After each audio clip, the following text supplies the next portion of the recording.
정말 믿기 어려운 사건이 벌어졌습니다. 최근 일본 국회에서 열린 영토 문제 관련 긴급 청문회가 난장판이 되는 초유의 사태가 벌어진 것인데요. 그런데 이 사건이 단순히 정치권의 갈등이나 외교적 마찰 때문만이 아니라는 점이 더욱 충격적입니다. 이날 현장을 발칵 뒤집어 놓은 것은 뜻밖에도 한 국제법 전문 변호사의 증언 때문이었습니다. 단지 논리적이고 냉철한 의견을 전달하기 위해 나온 전문가의 발언이 어떻게 일본 정치권과 국민들의 인식까지 뒤흔들게 된 것일까요? 지금부터 그 놀랍고도 숨겨진 이야기를 전해드리겠습니다. 사연을 시작하기 전 여러분들의 구독과 좋아요는 영상 제작에 아주 큰 힘이 됩니다. 안녕하세요. 저는 국제법과 영토 분쟁을 전문으로 하는 변호사 타케우치 미호입니다. 오늘 아침 메일함을 열었을 때 국회 청문회 초청장이 도착해 있었습니다.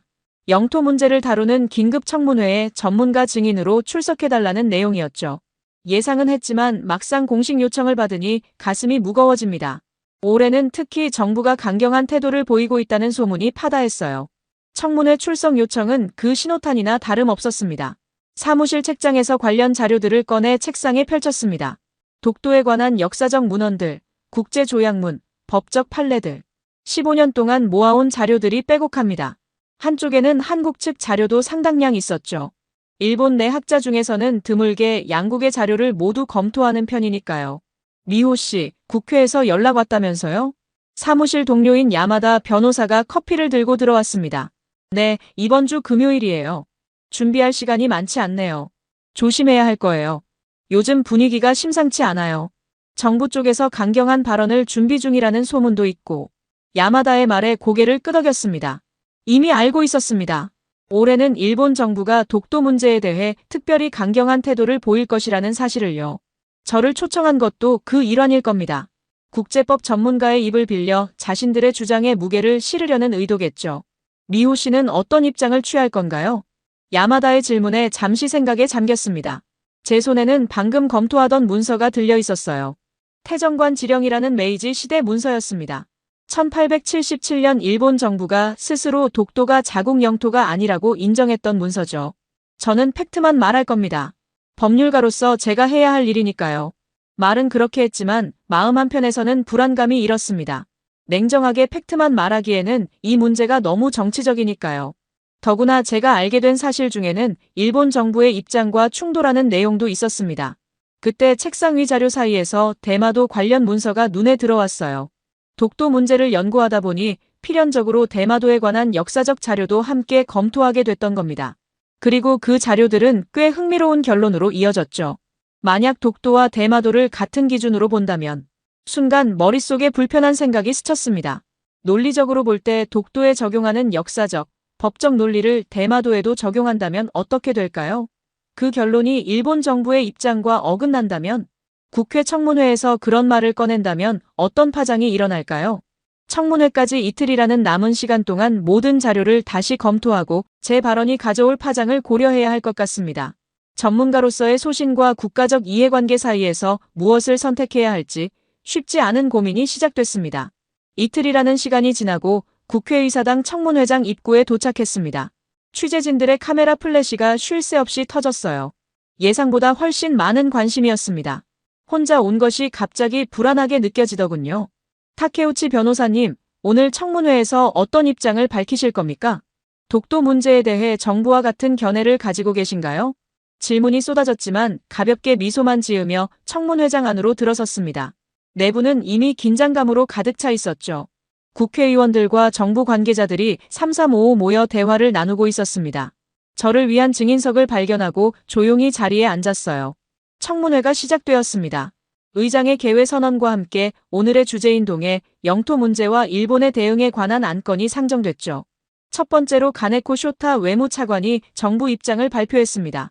다케시마는 역사적으로나 국제법적으로 명백한 일본의 고유 영토입니다. 가네코 차관의 목소리가 회의장에 울려 퍼졌습니다. 다케시마, 한국에서는 독도라 부르는 그 섬이죠. 차관의 얼굴은 자신감으로 가득했어요. 현재 한국이 불법적으로 점거하고 있는 상황이며 우리 정부는 모든 외교적 수단을 동원하여 이 문제를 해결할 것입니다. 순간 가슴이 묵직해졌습니다. 예상은 했지만 이렇게 노골적인 발언이라니.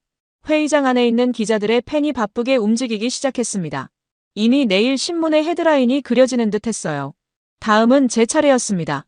의장이 저를 소개하고 독도 문제에 관한 전문가적 견해를 묻더군요. 심호흡을 한번 하고 마이크 앞으로 몸을 기울였습니다. 독도 혹은 다케시마 문제는 단순한 영토 분쟁이 아닌 복잡한 역사적, 법적 맥락을 갖고 있습니다. 시작은 무난하게 했습니다. 하지만 마음속에서는 이미 경랑이 일고 있었죠. 가네코 차관의 발언은 너무나 일방적이었습니다. 그리고 그의 주장에는 명백한 논리적 결함이 있었어요. 현대국제법의 관점에서 영토 귀속 문제를 검토할 때는 역사적 근거, 실효적 지배, 국제조약 등 여러 요소를 종합적으로 고려해야 합니다. 제 말에 회의장이 조용해졌습니다. 몇몇 의원들이 고개를 끄덕이는 모습이 보였어요. 하지만 가네코 차관의 표정은 점점 굳어갔습니다. 특히 1905년 일본이 독도를 시마네현에 편입시킨 과정에서 중요한 사실이 있습니다. 이 시점은 러일 전쟁 중이었으며 한국은 이미 일본의 사실상 통제하에 있었다는 점입니다. 회의장 안에서 작은 소란이 일었습니다. 일부 의원들이 서로 귓속말을 주고받았고 여당 쪽 의석에서는 불만의 표정이 역력했죠. 하지만 저는 계속했습니다. 또한 1877년 메이지 정부의 태정관, 지령은 울릉도와 독도가 일본에 속하지 않는다고 명시적으로 언급하고 있습니다. 그 순간 가네코 차관이 자리에서 벌떡 일어났습니다. 타케우치 변호사님, 그 자료는 오래된 것으로 현대국제법적 관점에서는 큰 의미가 없습니다. 우리 정부는 샌프란시스코 조약에 따라 독도가 일본 영토로 인정받았다는 입장입니다. 차관의 눈빛이 날카로웠습니다. 제 발언을 중단시키려는 의도가 분명했죠. 하지만 이미 시작한 발언을 멈출 수는 없었습니다. 샌프란시스코 조약에는 독도에 관한 명시적 언급이 없습니다. 그리고 역사적 문서를 현대적 관점에서만 평가한다면 말을 이어가려는 순간 머릿속에 문득 대마도 관련 자료가 떠올랐습니다. 독도와 대마도, 두 섬의 역사적, 법적 지위를 같은 잣대로 평가한다면 어떤 결론이 나올까요? 심장이 빠르게 뛰기 시작했습니다. 계속하세요, 타케우치 변호사님. 의장의 재촉에 정신을 차렸습니다. 회의장의 모든 눈이 저를 향하고 있었어요. 이 자리에서 대마도 이야기를 꺼내는 것이 과연 옳을까요? 내 역할은 전문가로서 객관적 사실을 전달해야 하지만 그 사실이 가져올 파장을 생각하니 망설여졌습니다. 숨을 한번 내쉬고 다시 말을 이었습니다. 영토 문제는 양국 간 역사적 감정이 얽혀 있어 복잡합니다. 그러나 법률가로서 저는 일관된 법적 논리가 중요하다고 생각합니다. 같은 역사적 사실에 대해 서로 다른 해석을 적용한다면 그 자체로 논리적 모순이 될 수 있습니다. 의미심장한 말을 던졌습니다. 아직 대마도를 직접 언급하지는 않았지만 제 발언의 핵심은 이미 던져진 셈이었죠. 회의장 안에 긴장감이 흘렀고 다음 전개를 예측하며 의원들의 눈빛이 날카로워졌습니다. 의장이 질문을 던졌습니다. 타케우치 변호사님, 말씀하신 일관된 법적 논리가 무엇을 의미하는지 좀 더 구체적으로 설명해 주시겠습니까? 순간 회의장 안이 더욱 조용해졌습니다. 모든 시선이 저에게 꽂혔어요. 이제 돌이킬 수 없는 지점에 서 있다는 느낌이 들었습니다. 제가 말씀드리는 일관된 논리란 동일한 역사적 사실과 법적 원칙을 모든 영토 문제에 동일하게 적용해야 한다는 것입니다. 독도뿐만 아니라 잠시 망설였지만 곧 확신을 가지고 말을 이었습니다. 독도뿐만 아니라 대마도와 같은 다른 섬들의 영유권 문제에도 같은 기준을 적용한다면 우리는 더 객관적인 결론에 도달할 수 있습니다. 순간 회의장이 술렁이기 시작했습니다. 대마도라는 단어가 폭탄처럼 터진 거죠. 여당 의원들 사이에서 동요가 일었고 몇몇은 경악한 표정으로 서로를 바라보았어요. 무슨 말씀을 하시는 겁니까? 대마도는 일본 영토입니다. 어떻게 독도와 같은 선상에서 논의할 수 있죠? 이즈미 다이스케 의원이 자리에서 벌떡 일어나 소리쳤습니다. 그의 얼굴이 붉게 달아올랐어요. 여당의 중진 의원으로 영토 문제에 있어 강경파로 알려진 인물이었습니다. 저는 대마도가 일본 영토가 아니라고 주장하는 것이 아닙니다. 침착하게 답변했지만 심장은 빠르게 뛰고 있었어요. 이미 예상했던 반응이었지만 직접 마주하니 압박감이 몰려왔습니다. 제가 말씀드리는 것은 역사적 문헌과 국제법적 원칙을 적용할 때 일관성이 필요하다는 점입니다. 예를 들어 17세기 일본 문헌들은 대마도를 조선과 일본 사이에 있는 섬으로 기록하고 있으며 메이지 시대 이전까지 대마도는 반독립적 상태였습니다. 회의장 안에 긴장감이 고조되었습니다. 기자들이 필사적으로 메모를 하고 있었고 여당 의원들의 표정은 점점 더 굳어갔어요. 반면 야당 의원 몇몇은 관심 어린 눈빛으로 제 말을 경청하고 있었습니다. 만약 독도에 대해 17세기 이전의 역사적 기록을 근거로 삼는다면 대마도에 대해서도 같은 시기의 역사적 기록을 고려해야 합니다. 그것이 학자로서의 논리적 일관성이라고 생각합니다. 가네코 차관이 자리에서 일어나 마이크를 요청했습니다. 그의 목소리에는 분노가 묻어났습니다. 타케우치 변호사님, 지금 발언은 매우 부적절합니다. 대마도는 역사적으로나 국제법적으로 명백한 일본 영토입니다. 엉뚱한 논점을 끌어들여 혼란을 일으키려는 의도가 있는 것으로 보입니다. 저는 가네코 차관을 똑바로 바라보며 대답했습니다. 차관님, 저는 혼란을 일으키려는 것이 아닙니다. 오히려 논리적 일관성을 통해 이 문제를 더 명확히 하려는 것이죠. 만약 독도가 17세기 일본 문헌에 등장한다는 이유로 일본 영토라고 주장한다면 같은 시기 문헌에 대마도가 어떻게 기록되어 있는지도 함께 살펴봐야 합니다. 회의장 안의 긴장감이 더욱 고조되었습니다. 몇몇 의원들이 의장에게 진행 방해를 요청했지만 의장은 오히려 제게 계속 발언할 기회를 주었어요. 역사적 문헌을 보면 대마도는 오랫동안 조선에 세금을 바치고 일본에도 공물을 바치는 이중적 지위를 가지고 있었습니다. 1869년 메이지 정부가 대마도를 공식적으로 나가사키현에 편입시키기 전까지는 대마도 번이 상당한 자치권을 가지고 있었죠. 그 말을 하는 동안 이즈미 의원과 몇몇 여당 의원들이 서로 귓속말을 나누더니 메모를 주고받기 시작했습니다. 분명 저를 견제하기 위한 전략을 논의하는 듯 했어요. 하지만 이미 시작한 이상 계속 나아가야 했습니다. 더 나아가 샌프란시스코 조약에서 독도가 명시적으로 언급되지 않았다는 점을 들어 일본 영토라고 주장한다면 대마도에 대한 국제조약상의 지위도 같은 맥락에서 검토해야 합니다. 회의장이 한순간 완전히 정적에 휩싸였습니다. 방청석에 앉아있던 학자들 사이에서도 작은 동요가 일어났어요. 제가 언급한 역사적 사실들은 전문가들 사이에서는 알려진 사실이지만 이렇게 공개적인 자리에서 언급되는 것은 매우 이례적인 일이었으니까요. 가네코 차관이 다시 자리에서 일어났습니다. 그의 얼굴은 분노로 일그러져 있었어요. 타케우치 변호사님, 당신은 국가 이익을 해치고 있습니다. 대마도는 논의의 대상이 아닙니다. 이런 식으로 회의를 혼란스럽게 만드는 것은 전문가로서 매우 부적절한 행동입니다. 그의 목소리가 날카롭게 울렸습니다. 회의장 안의 긴장감이 최고조에 달했습니다. 하지만 저는 의연하게 대답했죠. 저는 법률가로서 사실과 논리적 일관성만을 말하고 있습니다. 대마도가 일본 영토라는 점에 이의를 제기하는 것이 아니라 영토 문제를 논의할 때 동일한 기준을 적용해야 한다는 점을 강조하는 것입니다. 의장이 개입했습니다. 두 분 다 진정하시기 바랍니다. 타케우치 변호사님, 조금 더 구체적으로 설명해 주시겠습니까? 독도와 대마도의 사례가 어떻게 연결되는지요? 심호흡을 하고 대답했습니다. 이제 제가 연구해온 핵심을 공개할 시간이었어요. 의장님, 제가 말씀드리고자 하는 것은 이렇습니다. 독도와 대마도는 역사적으로 유사한 지위를 가진 면이 있습니다. 두 섬 모두 일본과 한국 사이의 경계 지역에 있었으며 두 나라의 영향을 모두 받았습니다. 그런데 독도에 대해서는 일본이 고유 영토라고 주장하면서 대마도에 대해서는 그런 유사한 역사적 맥락을 무시하는 것은 논리적 모순입니다. 청문회장의 10분간의 휴식이 선언됐습니다. 그동안 제 발언이 던진 파문이 회의장 곳곳에서 번져나가고 있었습니다. 저는 물 한 잔을 마시며 다음 발언을 준비했어요. 이제 논리를 명확하게 펼칠 차례였습니다.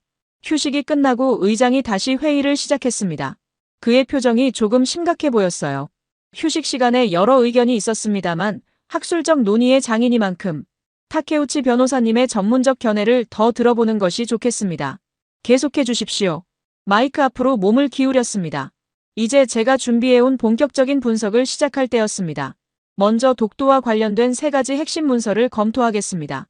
첫째는 1905년 시마네 현고시, 둘째는 1877년 태정관 지령, 그리고 셋째는 1951년 샌프란시스코 조약입니다. 회의장 스크린에 자료들이 투영되었습니다. 사전에 준비해둔 자료들이었죠. 일본 정부가 주장하는 근거들과 그 문제점을 명확히 보여주는 자료들이었습니다. 1905년 시마네 현고시는 일본이 독도를 자국 영토로 편입시킨 공식 문서입니다. 그러나 이 시점은 러일 전쟁 중이었고 1904년 일본은 이미 한국의 외교권을 장악한 상태였습니다.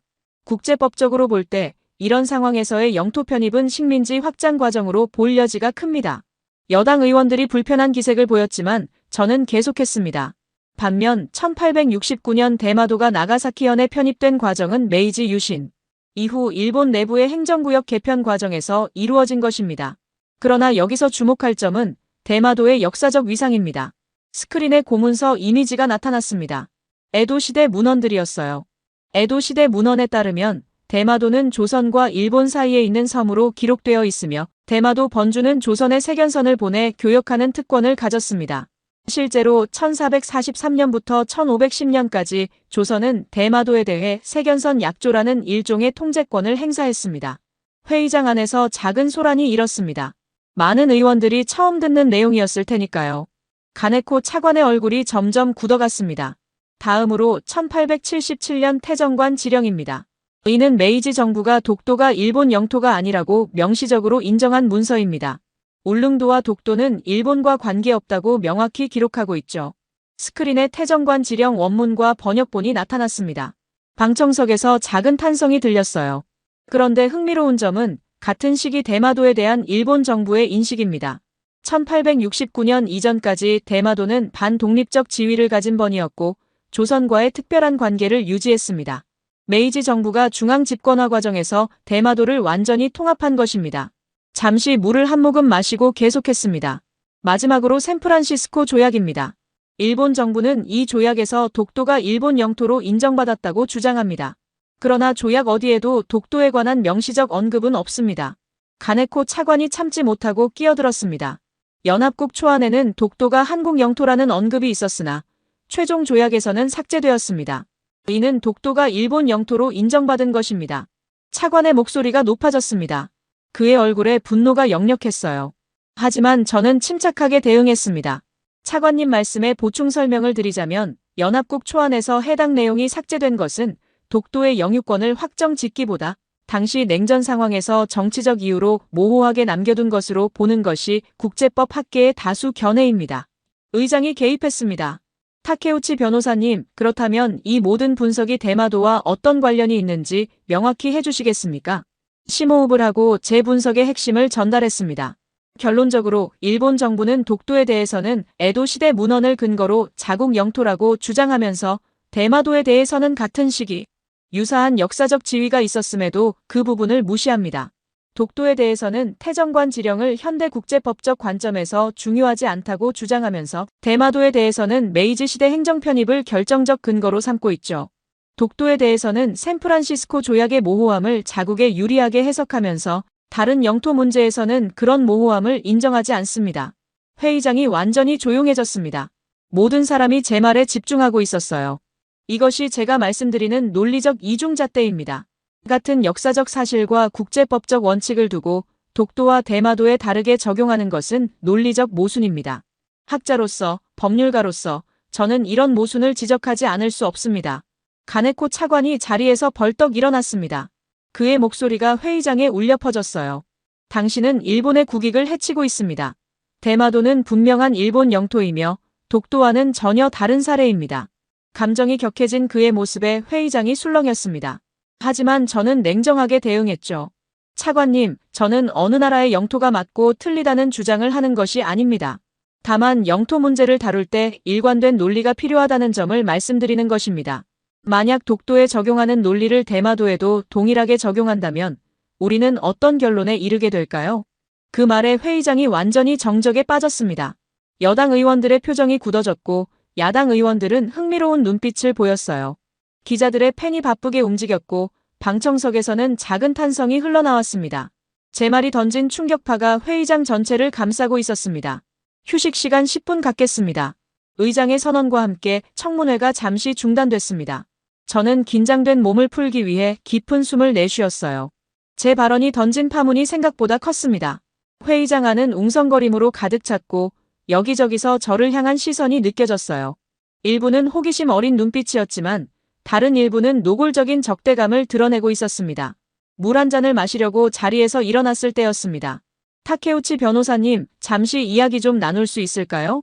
뒤돌아보니 이즈미 의원이 서 있었습니다.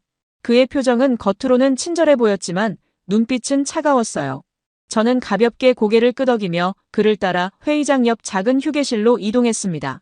변호사님, 오늘 발언은 매우 흥미로웠습니다만. 이즈미 의원이 문을 닫으며 말을 꺼냈습니다. 그의 목소리가 갑자기 낮아졌어요. 국익을 생각하시는 분이라면 더 신중하게 발언하셨어야 하지 않을까요? 직설적인 압박이었습니다. 저는 침착하게 대응했어요. 의원님, 저는 학자로서 객관적 사실과 논리적 일관성을 말한 것뿐입니다.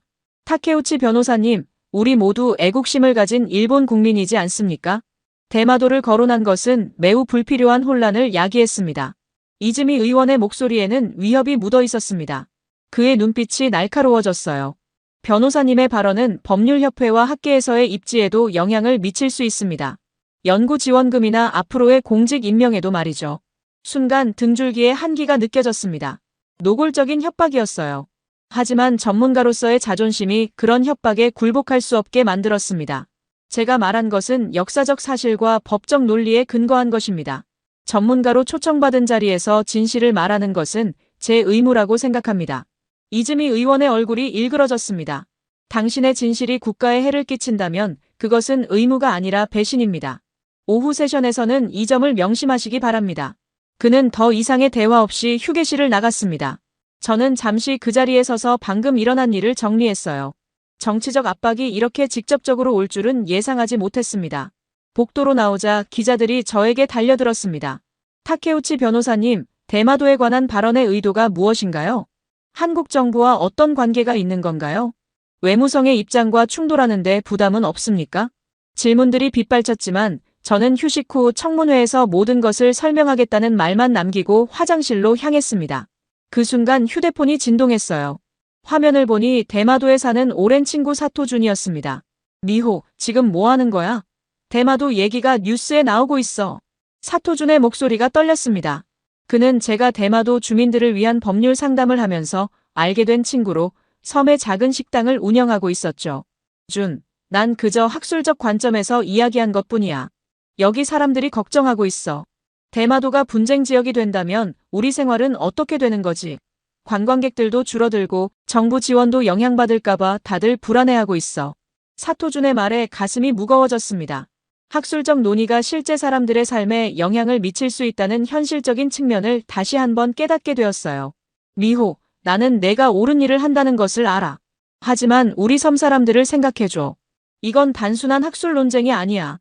사토준의 말이 제 마음을 흔들었습니다. 화장실 거울에 비친 제 얼굴이 지쳐 보였어요. 처음 국회에 왔을 때의 결연한 표정은 어디로 갔는지 이제는 걱정과 피로가 가득했습니다. 내가 정말 옳은 일을 하고 있는 걸까? 역사적 진실과 논리적 일관성은 중요하지만 그것이 실제 사람들의 삶에 부정적 영향을 미친다면 어떨까요? 대마도 주민들에게 불안을 가져다 준 것은 의도한 바가 아니었습니다. 하지만 동시에 법률가로서 진실을 외면할 수는 없었습니다. 독도 문제에 대한 일본 정부의 태도가 취한 논리적 모순을 지적하는 것은 궁극적으로는 더 공정하고 일관된 해결책을 찾는 데 도움이 될 거라고 믿었어요. 화장실을 나와 다시 회의장으로 향하는 동안 복도에서 몇몇 야당 의원들과 마주쳤습니다. 그들은 저에게 은밀하게 미소를 보내며 슬쩍 엄지를 치켜세웠어요. 제 발언이 그들에게는 정치적 무기가 된 것 같았습니다. 이건 역시 제가 의도한 바는 아니었어요. 회의장으로 돌아가는 길에 외무성 관계자로 보이는 한 남자가 제게 다가왔습니다. 타케우치 변호사님, 오후 세션 전에 가네코 차관님이 잠시 만나고 싶어 하십니다. 명백한 압박의 또 다른 형태였습니다. 하지만 저는 정중하게 거절했어요. 죄송합니다만 자료를 검토할 시간이 필요합니다. 청문회 후에 시간을 내드리겠습니다. 회의장 입구에 도착했을 때 심호흡을 했습니다. 이제 결단의 순간이었어요. 정치적 압박, 친구의 걱정, 그리고 전문가로서의 양심 사이에서 저는 선택해야 했습니다. 법률가로서, 학자로서 나는 진실과 논리적 일관성을 지켜야 해. 그것이 궁극적으로 모두에게 도움이 될 거야. 마음을 다잡고 회의장 문을 열었습니다. 의장이 막 오후 세션의 시작을 알리고 있었고 모든 시선이 다시 저를 향했습니다. 가네코 차관의 차가운 눈빛, 이즈미 의원의 위협적인 표정, 그리고 다른 의원들의 호기심 어린 시선 속에서 저는 증인석으로 향했습니다. 오후 세션을 시작하겠습니다. 의장의 선언과 함께 청문회가 재개되었습니다. 회의장 안은 아침보다 훨씬 긴장된 분위기였어요. 카메라가 더 많아진 것 같았고 방청석도 꽉 찼습니다. 아마도 오전 세션의 소식이 퍼져 더 많은 관심이 쏠린 모양이었죠. 타케우치 변호사님, 오전에 이어 독도와 대마도의 역사적, 법적 지위에 관한 분석을 계속해 주시기 바랍니다. 의장의 말에 마이크 앞으로 몸을 기울였습니다. 휴식 시간 동안 받은 압박감이 여전히 남아 있었지만 이제 뒤로 물러설 수는 없었어요. 제 논지의 마지막 부분을 전달하기 시작했습니다. 오전 세션에서 독도와 대마도의 역사적, 법적 지위를 비교 분석했습니다. 이제 그 분석이 시사하는 바에 대해 말씀드리고자 합니다. 회의장이 조용해졌습니다. 모든 사람이 집중하는 것이 느껴졌어요. 영토 문제에 있어 가장 중요한 것은 일관된 원칙과 논리입니다. 만약 우리가 독도 문제에 적용하는 논리와 원칙을 그대로 대마도에 적용한다면 어떤 결론에 도달할까요? 잠시 말을 멈추고 회의장을 둘러보았습니다. 여당 쪽에서는 불편한 기색이 역력했고 야당 쪽에서는 호기심 어린 눈빛들이 보였어요. 결론적으로 말씀드리자면 독도에 대한 일본의 주장에 사용되는 논리를 그대로 적용한다면 한국도 대마도에 대해 유사한 역사적 권리를 주장할 여지가 있습니다. 이 말에 회의장이 술렁이기 시작했습니다. 가네코 차관이 자리에서 몸을 앞으로 기울이는 것이 보였어요. 17세기 문헌에 대마도가 조선과 일본 사이의 섬으로 기록된 점, 조선에 세금을 바쳤던 역사, 그리고 메이지 시대 이전까지의 특수한 지위 등은 모두 독도를 일본 영토라고 주장할 때 사용하는 것과 유사한 논리적 근거들입니다. 이즈미 의원이 의장에게 발언권을 요청했지만 의장은 제게 계속 진행하라는 신호를 보냈습니다. 물론 현대국제법적으로 대마도는 일본 영토이며 이에 대해 의문을 제기하는 것이 아닙니다. 제가 강조하는 것은 영토 문제에 관한 논리적 일관성입니다. 독도에 대해서는 식민지 이전의 역사적 문서들을 근거로 삼으면서 대마도에 대해서는 그런 역사적 맥락을 무시하는 것은 모순입니다. 가네코 차관이 자리에서 벌떡 일어났습니다. 그의 얼굴이 붉게 달아올랐어요. 의장님, 발언권을 요청합니다. 의장이 고개를 끄덕이자 가네코 차관이 격앙된 목소리로 말했습니다. 타케우치 변호사님의 발언은 용납할 수 없습니다. 대마도는 역사적으로나 국제법적으로 명백한 일본 영토입니다. 이런 자리에서 대마도를 분쟁 가능성이 있는 지역처럼 묘사하는 것은 국익에 심각한 해를 끼치는 행위입니다. 침착하게 대응했습니다. 차관님, 저는 대마도가 일본 영토가 아니라고 주장하는 것이 아닙니다. 다만 영토 문제를 다룰 때 같은 논리적 기준을 적용해야 한다는 점을 말씀드리는 것입니다. 만약 독도 문제에서 17세기 문헌을 근거로 삼는다면 대마도에 관한 같은 시기 문헌도 고려해야 하지 않을까요? 가네코 차관의 표정이 더욱 일그러졌습니다. 그의 손이 테이블을 세게 내리쳤어요. 이것은 억지 주장입니다.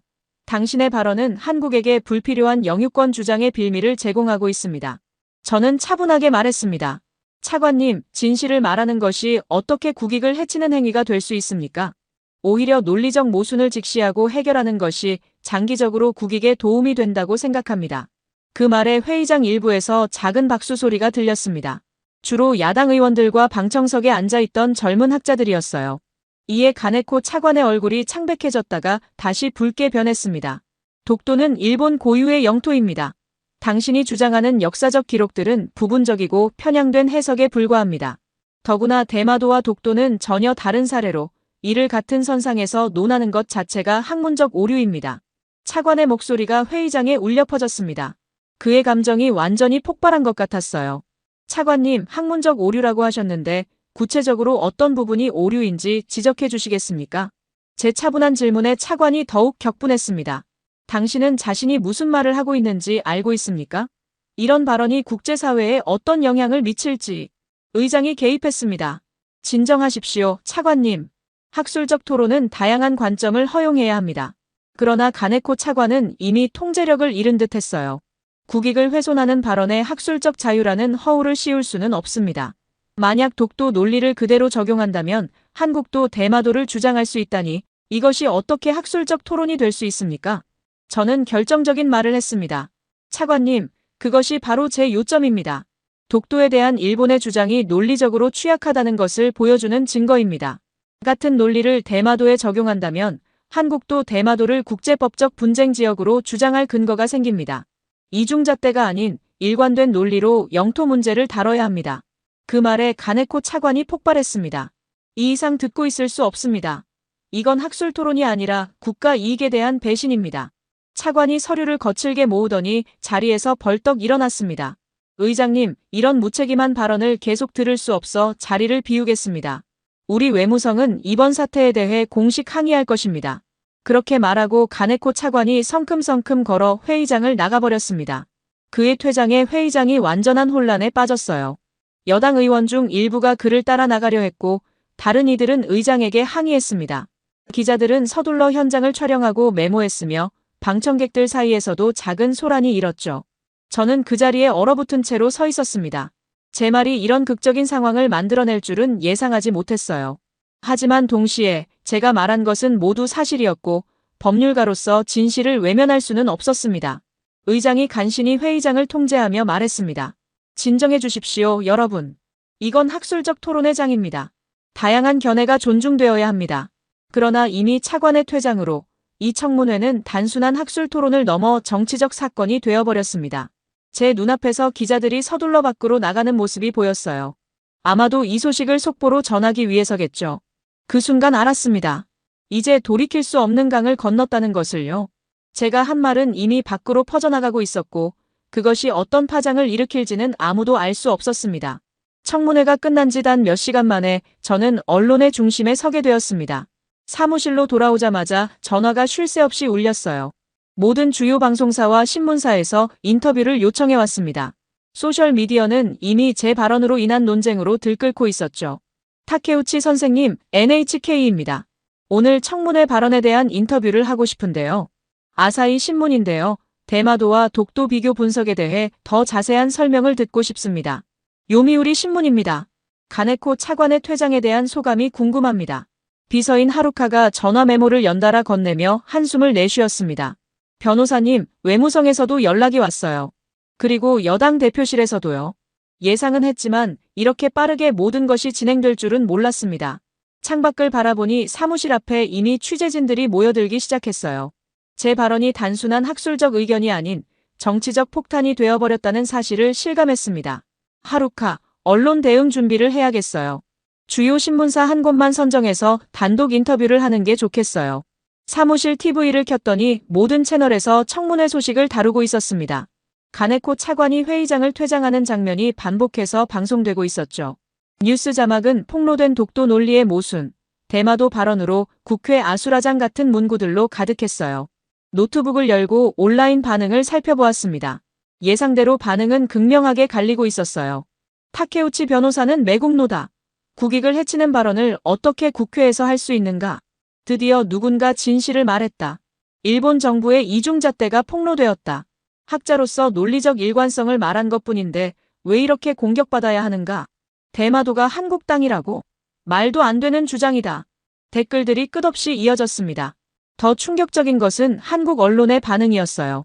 한국 주요 방송과 신문에서는 제 발언을 대대적으로 보도하고 있었습니다.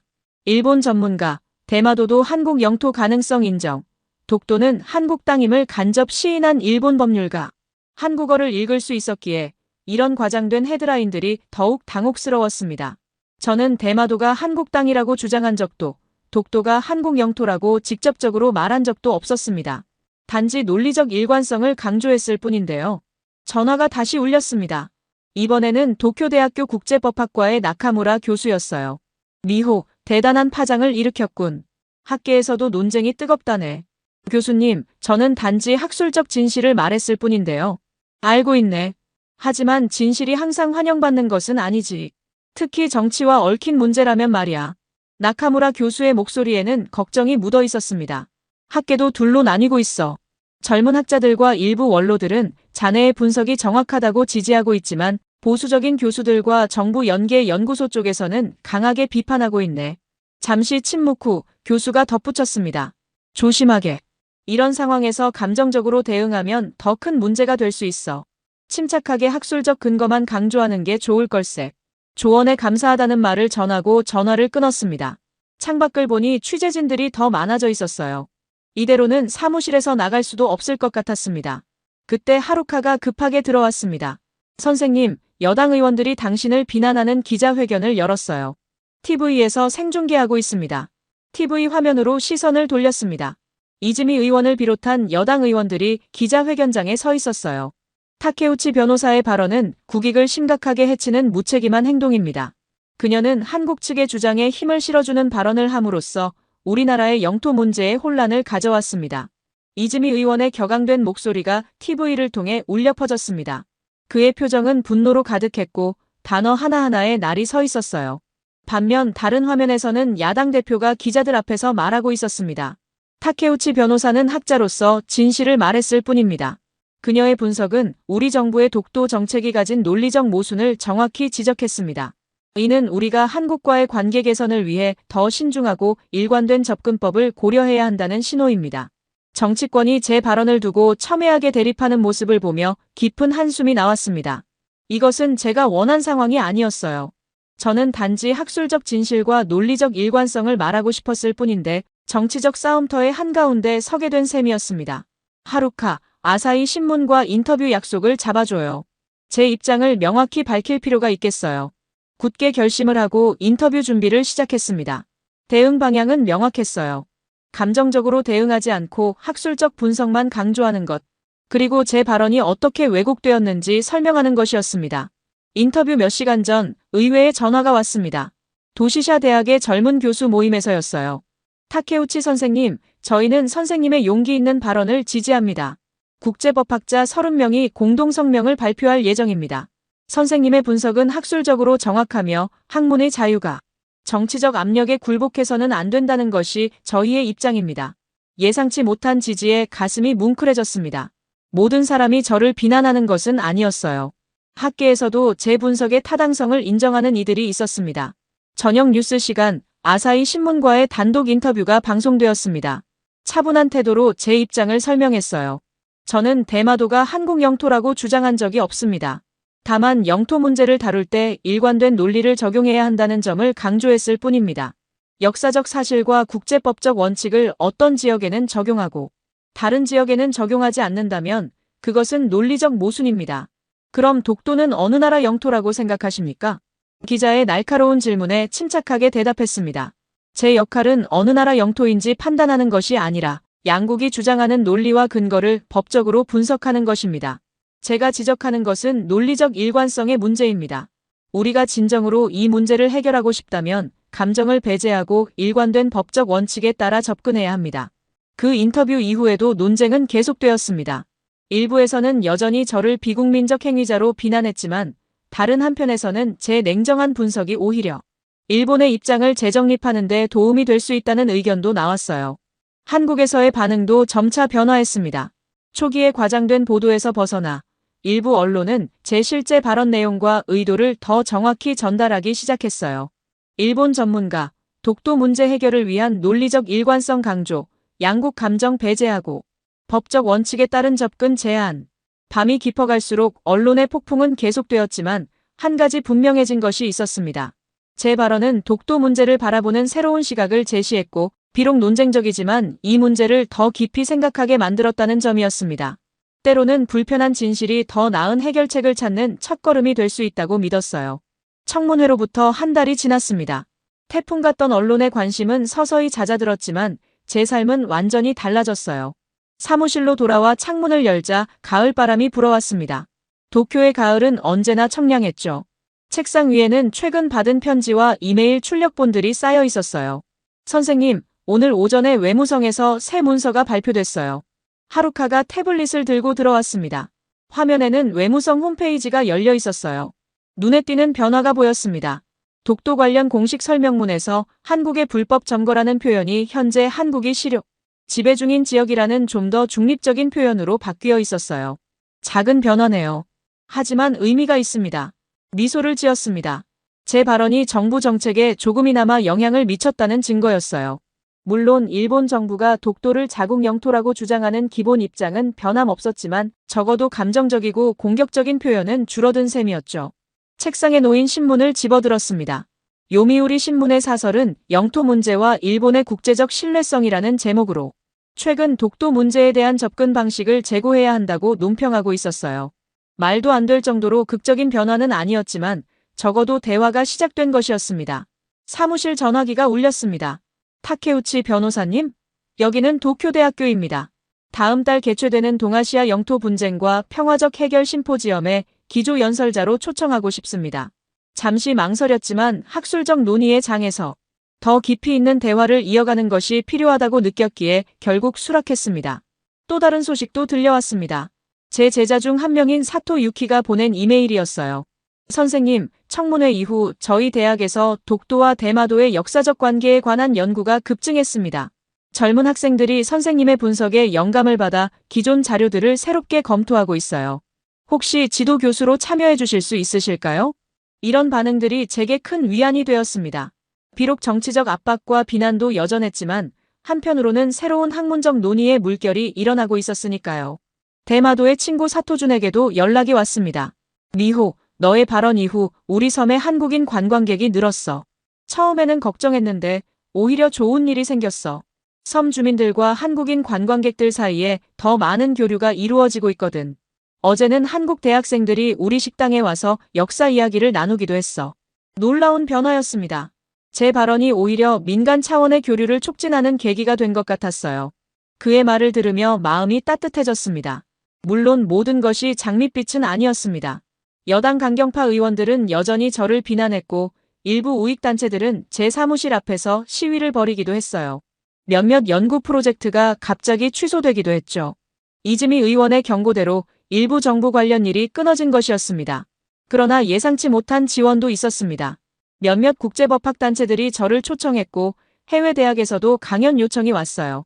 독도와 대마도에 관한 제 분석은 국제학술지에 게재되기도 했습니다. 가장 중요한 변화는 아마도 일본 내 청년층의 태도였을 겁니다. 소셜미디어를 통해 많은 젊은이들이 제 발언을 지지했고 역사와 영토 문제에 대해 더 열린 태도로 접근하자는 움직임이 생겨났어요. 선생님, 서울대학교에서 공동 연구 제안이 왔습니다. 하루카가 또 다른 이메일을 보여주었습니다. 한국의 국제법 전문가들이 독도와 대마도의 역사적, 법적 지위에 관한 공동 연구를 제안한 것이었어요. 이건 역시 제 발언이 가져온 작은 변화 중 하나였습니다. 사무실 창밖으로 노을이 지고 있었습니다. 조용히 차를 마시며 지난 한 달을 돌아보았어요. 청문회 당시의 혼란과 공포, 그리고 그 이후 이어진 비난과 지지의 목소리들. 모든 것이 너무나 빠르게 지나갔습니다. 아직 해결되지 않은 문제들이 많았습니다. 독도 문제는 여전히 한일 관계의 뜨거운 감자였고 제가 제기한 논리적 모순에 대해 정부가 공식적으로 인정한 것도 아니었어요. 그러나 적어도 대화의 물꼬는 텄다고 느꼈습니다. 진실을 말하기는 항상 쉽지 않죠. 하지만 그것이 변화의 시작점이 될 수 있다면 제가 그 시작이 되고 싶었습니다. 제가 던진 작은 돌이 만든 파문이 어디까지 퍼져나갈지는 아무도 알 수 없었지만 적어도 그 파문은 고여있던 물에 새로운 움직임을 만들어냈어요. 다음 날 아침 해외 학술지 편집자로부터 이메일이 왔습니다. 타케우치 선생님, 선생님의 독도, 대마도 비교 분석이 우리 학계에 신선한 논의를 불러일으켰습니다. 관련 특집호를 준비 중인데 선생님께서 주 논문을 맡아주실 수 있을까요? 저는 바로 제안을 수락했습니다. 새로운 연구의 기회였고 더 많은 사람과 이 문제를 논의할 수 있는 장이었으니까요. 사무실을 나서며 한 달 전만 해도 국회에서 그 발언을 결정했을 때는 이렇게 많은 변화가 일어날 줄 몰랐습니다. 비난과 지지, 압박과 기회가 공존하는 복잡한 상황이었지만 제 선택을 후회하지는 않았어요. 앞으로의 길이 순탄하지 않을 것을 알고 있었지만 법률가로서, 학자로서 제 소신을 지켜나갈 것입니다. 그리고 언젠가는 독도와 대마도 문제가 감정이 아닌 이성으로, 대립이 아닌 대화로 풀릴 수 있기를 희망했죠. 이것은 끝이 아니라 시작이었습니다. 더 많은 연구, 더 깊은 분석, 그리고 더 넓은 대화. 그것이 제가 가야 할 길이었어요. 진실은 때로 불편합니다. 하지만 그것이 우리를 더 나은 곳으로 이끌 수 있다면 국제법 전문 변호사로서 감정의 폭풍 속에서도 진실의 나침반을 절대 놓지 않을 것입니다. 오늘 들으신 사연 어떠셨나요? 오늘의 이야기가 마음에 와닿았다면 따뜻한 격려의 댓글 부탁드립니다. 다음에도 더욱 흥미로운 이야기로 찾아뵙겠습니다. 감사합니다.